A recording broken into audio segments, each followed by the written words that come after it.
नमस्कार बच्चों, स्वागत है आपका करियर काउंसलिंग की सीरीज़ में। करियर काउंसलिंग की इस सीरीज़ में बच्चों हम बात करेंगे डिफेंस के ऊपर। बच्चों, डिफेंस के अंदर सीआरपीएफ द्वारा आयोजित की जाने वाली परीक्षा है जिसका नाम है सब इंस्पेक्टर। बच्चों, सब इंस्पेक्टर भर्ती पर बात करने से पहले मैं आपको बता दूं कि डिफेंस के अंदर यानी कि डिफेंस ऑफ इंडिया के अंदर जितनी भी फोर्सेस और पैरामिलिट्री फोर्सेस हैं और इसके अलावा इंडियन आर्मी है, इनके अंदर जितनी भी जॉब्स, जितनी भी रिक्रूटमेंट निकलती हैं बच्चों, निम्न स्तर से लेकर अपर स्तर तक यानी कि हाई रैंक्स तक जितनी भी जॉब्स हैं, क्या प्रमोशन के लेवल हैं, कहाँ कहाँ जॉब निकलती है, कहाँ कहाँ प्रमोशन होते हैं, कौन कौन से जॉब हैं जो सीधा एयर फोर्सेस द्वारा करवाए जाते हैं, कौन से ऐसे जॉब्स हैं जो अलग बोर्ड द्वारा करवाए जाते हैं। तो बच्चों, अगर आपको बताऊं, जो हायर रैंक की पोस्ट हैं ऊपर वाली जितनी भी हैं, पैरामिलिट्री फोर्स की बात करूं, आर्मी की बात करूं, नेवी, इंडियन फोर्स, जिनकी भी बात करूं, इनके अंदर जितनी भी हाई रैंक की पोस्ट हैं, इनके पेपर, इनकी जो जितनी भी सीटें होती हैं, उनका 50% एग्ज़ाम लिया जाता है यूपीएससी के द्वारा, संघ लोक सेवा आयोग द्वारा बच्चों, जो भारत की सिविल परीक्षा यानी कि सबसे बड़ी परीक्षा है। उसके अलावा बच्चों 50% जो सीटें होती हैं उनमें बच्चों प्रमोशन मिलता है छोटी रैंक से बड़ी रैंक की ओर। डिफेंस में बच्चों आज के समय में सभी ही लगभग अभ्यर्थियों का सपना होता है कि हम डिफेंस में जाएं। डिफेंस में बच्चों स्टडी के साथ साथ आपकी क्रिएटिविटी का भी बड़ा महत्वपूर्ण योगदान होता है। यदि आप स्पोर्ट्स से हैं तो डिफेंस में आपको अच्छी जॉब मिल सकती है, लेकिन स्पोर्ट्स के लिए आपके पास एक नेशनल या इंटरनेशनल लेवल का सर्टिफिकेट होना चाहिए बच्चों। उसी तरह यदि आप एनसीसी, नेशनल क्रेडिट कोर या ऐसी इन छोटी छोटी फोर्सेज में हो यानी कि, तो भी आपको आगे स्कोप मिलता है, यानी आपको रिलैक्सेशन मिलता है और जॉब आसानी से मिलती है। अब बच्चों बात करते हैं सीआरपीएफ सब इंस्पेक्टर की भर्ती की। बच्चों, सब इंस्पेक्टर एसआई की यानी कि अगर आप इस भर्ती में लगते हो, सुनहरा अवसर है, आपको लगते ही आपकी वर्दी पर 2 स्टार मिलते हैं, यानी आप 2 स्टार के साथ सीधा रिक्रूट होते हो बच्चों, आपको एक गाड़ी मिलती है। तो मतलब ये आपके लिए बेहतरीन अवसर है। यदि आप इस भर्ती में लगना चाहते हैं तो बच्चों आप हमारी वीडियोस को देखिए। हमने इस वीडियो के अंदर डिटेल से बताएंगे कि इस भर्ती के लिए आपके पास मिनिमम योग्यता है वो क्या होनी चाहिए, एज और पेपर के बारे में। तो बच्चों, जो योग्यता है इसके लिए मिनिमम वो है स्नातक की, यानी कि आप ग्रेजुएट होने चाहिए, ग्रेजुएट इन एनी स्ट्रीम।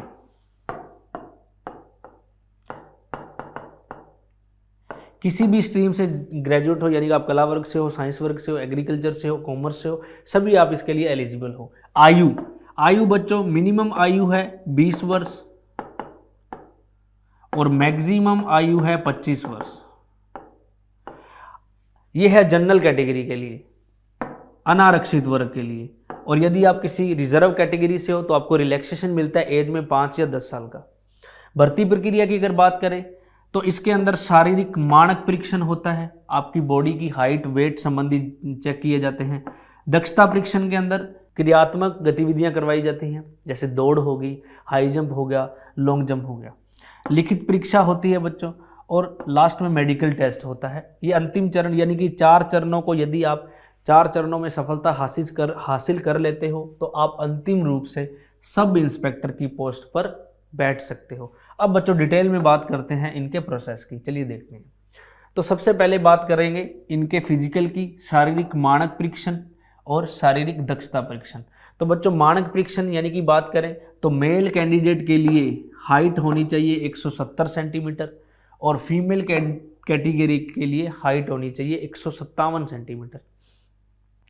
ये लगभग बच्चों बनता है 5 फुट और 7 इंच के लगभग बनता है, और ये 5 फुट लगभग और 5 फुट 4 इंच या 3.5 इंच के लगभग होता है। 80 सेंटीमीटर यानी कि बच्चों चेस्ट है मेल कैंडिडेट के लिए, आपको 80 सेंटीमीटर होता है। उसके बाद विद एक्सपांशन ऑफ 5 सेंटीमीटर,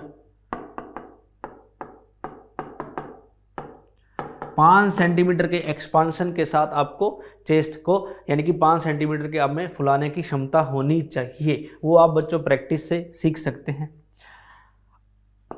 दौड़ की अगर बात करें बच्चों तो एसआई भर्ती में 100 मीटर की ही दौड़ होती है, यानी कि आपको 100 मीटर की दौड़ को 16 सेकंड के अंदर क्लियर करना होता है मेल कैंडिडेट के लिए। मेल कैंडिडेट है जितने भी, उनको 100 मीटर के अंदर 100 मीटर को 16 सेकंड के अंदर कवर करना होता है, और फीमेल कैंडिडेट के 2 सेकंड अतिरिक्त मिलते हैं, उनको यही दौड़ 18 सेकंड में कंप्लीट करनी होती है, 18 सेकंड या 18 सेकंड के अंदर। इससे बाहर बच्चों आप असफल हो जाते, घोषित होते हो। लॉन्ग जंप की अगर बात करें तो मेल कैंडिडेट को लॉन्ग जंप होता है 11 फीट का, फीमेल कैंडिडेट का जो लॉन्ग जंप होता है 3 फीट का। दोनों को ही बच्चों 3 चांसेस मिलते हैं। किसी कारणवश कोई फाउल हो जाए तो आपके पास 2, ऐसे करके 3 चांस होते हैं आपके पास।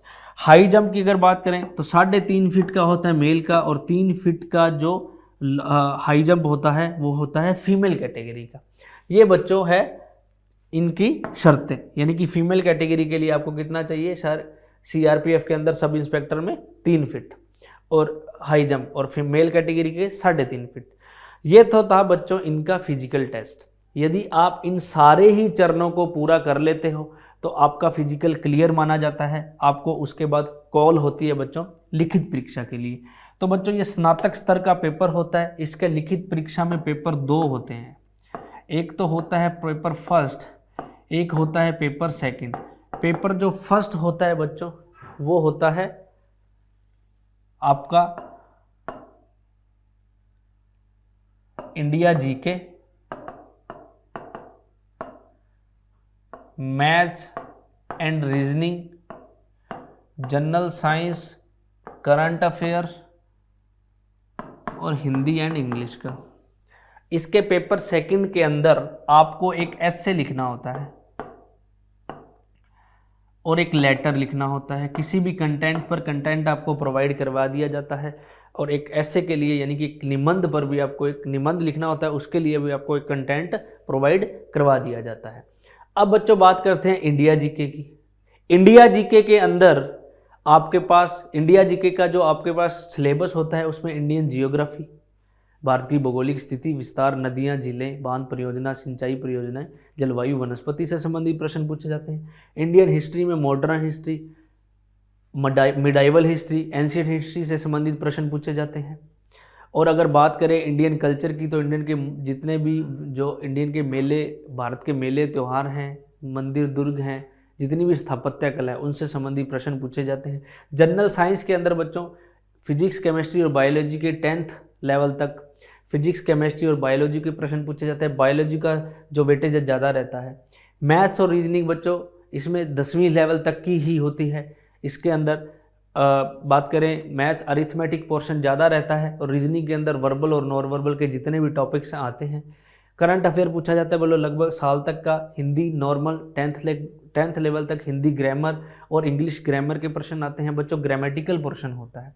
पेपर सेकंड के अंदर आपको इसके अंदर बच्चों आपको 100 क्वेश्चन होते हैं, 2 घंटे का समय मिलता है, और इसके लिए आपको 1 घंटे का समय मिलता है ऐसे के लिए। और बच्चों ये 100 नंबर का होता है, और ये भी 100 नंबर का पेपर होता है, और 200 नंबर की कट ऑफ में यदि आप आते हैं तो उसके बाद आपको मेडिकल टेस्ट के लिए कॉल होती है। मेडिकल टेस्ट के अंदर बच्चों आपकी बॉडी का चेकअप होता है। बॉडी के मतलब किसी भी पार्ट्स में कोई खराबी नहीं होनी चाहिए, कोई टेढ़ा मेढ़ा पार्ट नहीं होना चाहिए। बीपी लेवल चेक होता है, शुगर लेवल चेक होता है। इसके अलावा बात करें तो आई साइट चेक होती है।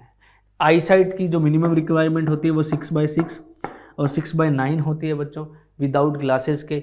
और यदि आप मेडिकल क्लियर कर लेते हैं, कुछ बच्चों को कई बार री मेडिकल के लिए भी बुला लिया जाता है, यानी कि एक चांस आपको दिया जाता है मेडिकल के बाद भी, अगर कोई बॉडी पर आपके टैटू वगैरह है या उसको हटवाने के लिए या इस तरह का कुछ, क्योंकि बच्चों टैटू आर्मी में यानी कि डिफेंस में अलाउड नहीं होते, तो उसको हटाने के लिए री मेडिकल होता है। री मेडिकल के बाद आप अगर आप क्लियर कर लेते हैं तो आप अंतिम रूप से चयनित हो जाते हैं सब इंस्पेक्टर की भर्ती के लिए। तो आज का जो हमारा वीडियो था बच्चों वो था CRPF द्वारा आयोजित की जाने वाली परीक्षा सब इंस्पेक्टर की। इसके लिए मिनिमम शैक्षणिक योग्यता क्या होनी चाहिए, आयु कितनी होनी चाहिए, और इसका परीक्षा का पैटर्न क्या रखता है उसके बारे में बताया। ऐसे ही बच्चों आप अन्य वीडियोस भी देख सकते हैं। आज की वीडियो में इतना ही बच्चों, धन्यवाद।